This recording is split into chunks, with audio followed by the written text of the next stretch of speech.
Rich Woman by Kim Kiyosaki, a Wealth Works Summary. Introduction. Rich Woman. Rich Woman was written in response to a question Kim Kiyosaki was asked repeatedly after Robert Kiyosaki's Rich Dad, Poor Dad became famous. Do these ideas apply to women too? Kim Kiyosaki's answer is yes. And also, the conversation for women needs to be different. Not because the financial principles differ, they do not, but because the social, psychological, and practical context in which women make financial decisions is different.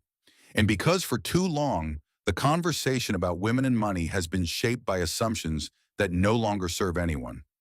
Kim Kiyosaki is a successful investor in her own right, primarily in real estate. And this book draws on her personal experience of learning to invest, making mistakes, building knowledge, and eventually achieving financial independence independent of her husband's success. Rich Woman is a book about financial education, investment, and above all, independence. Its core argument, every woman should be financially educated and financially independent, not as a backup plan, but as a fundamental expression of her autonomy, her security, and her power to make choices freely. Chapter 1. Why Women Need to Invest. The Unique Case. Kim Kiyosaki opens with statistics that explain why this book is necessary. Women live longer than men, on average 5 to 7 years longer in most developed countries. This means women need their retirement savings to last longer. A woman who retires at 65 and lives to 88 needs 23 years of income. The same savings that might suffice for a man retiring at the same age may be completely inadequate for his wife. Women also tend to take more career breaks for child care, for elder care, for the unpaid work that still falls disproportionately to women in most societies. These breaks reduce pension contributions, reduce Social Security or equivalent entitlements, and reduce the years available for compounding. And statistically, most women will at some point be managing their finances alone through divorce, widowhood, or simply the choice never to marry. The woman who has not developed financial knowledge and experience is profoundly vulnerable in any of these scenarios. Kim Kiyosaki is not angry about this. She is practical. The reality is what it is. The response is preparation, the action. If you are a woman reading this, ask yourself honestly, if your financial partner were no longer in the picture tomorrow, how capable would you be of managing your finances independently? Be honest. Then identify the first area of knowledge or skill that needs development.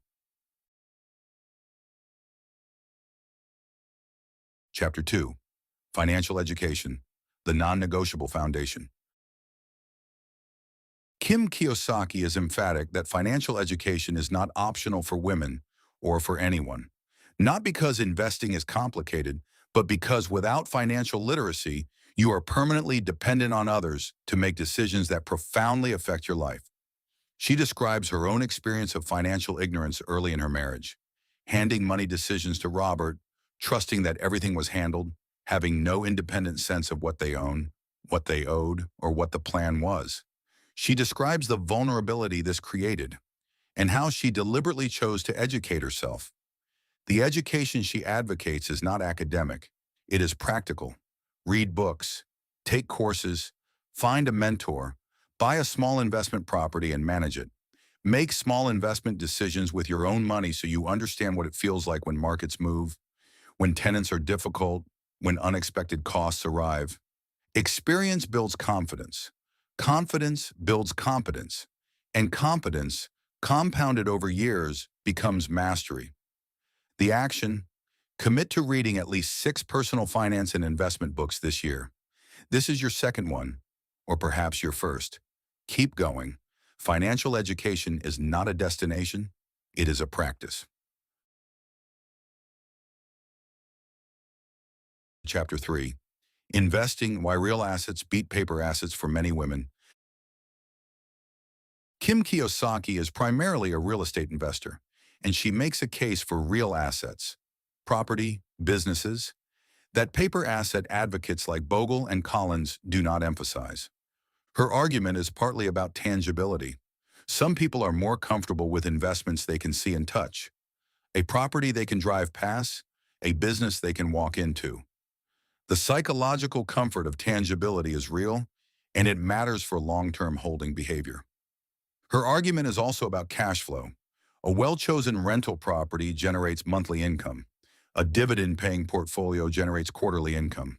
These cash flows make financial independence concrete in a way that a portfolio number on a screen does not. She walks through the basics of real estate investment: how to evaluate a property, how to calculate cash flow, how to manage risk through due diligence, how to find mentors in the investment community. This is practical guidance aimed at the genuine beginner. Her honest acknowledgement: real estate requires more active involvement than index funds. It is not passive in the same way. But for investors who enjoy the hands-on nature of it, the returns and the psychological rewards can be substantial. The action: if real estate interests you, attend one local real estate investor meetup in the next 30 days. Talk to people who are doing it. Ask about their first investment. Learn what they wish they had known. You do not have to buy anything. Just begin learning. Chapter 4. Financial Independence. The goal above all goals. Kim Kiyosaki's central theme stated plainly: financial independence is the goal, not because money is the meaning of life, but because financial independence creates the conditions for every other kind of freedom. The financially independent woman can leave the bad relationship. She can walk away from the unfulfilling career. She can take time for the creative work, the community work, the family work that markets do not pay for, but life requires. She can make every major life decision from a position of strength rather than necessity. This is not about becoming wealthy in order to live extravagantly. It is about having enough that your choices are genuinely free. Kim Kiyosaki tells stories of women in her seminars. Women who stayed in abusive relationships because they had no financial exit. Women who never pursued their real ambitions because they could not afford the risk. Women who gave away their power because they gave away their financial understanding. The antidote to all of these situations is the same: financial knowledge, financial ownership, and financial independence. Earned, not inherited. Built, not given. The action: write down what financial independence would mean for your specific life. Not a number. What would you do differently? What choices would you make? What would you no longer tolerate? Use this vision as your motivation. Chapter 5. Start now. The courage to begin. Kim Kiyosaki ends with the thing that stops most people: starting. Not lack of knowledge, not lack of opportunity, not lack of income. The unwillingness to begin while conditions are imperfect. She is direct about this. She made her first real estate investment while terrified. She made her first stock investment without fully understanding what she was doing. She learned by doing, and the doing was always imperfect, always accompanied by doubt, always followed by learning she could not have acquired any other way. Waiting until you know enough is a form of self-sabotage. You never know enough to begin in the abstract. You only know enough once you have begun and encountered the questions that real experience generates. Her advice: start small. Make the smallest version of the investment you are considering. Learn from it. Scale from there. The first investment does not have to be your best investment. It just has to happen. The action: identify the one financial action you have been postponing. Open the account. Buy the book. Attend the event. Make the small investment. Today, not this week. The best time to start was 10 years ago. The second best time is now. Key quotes. The question is not whether you can afford to invest. The question is whether you can afford not to. A woman who is financially literate is a woman who is free. Rich women are not born. They are made through education, action, and persistence. Don't wait for your ship to come in. Swim out to meet it. The most powerful gift you can give yourself is financial independence.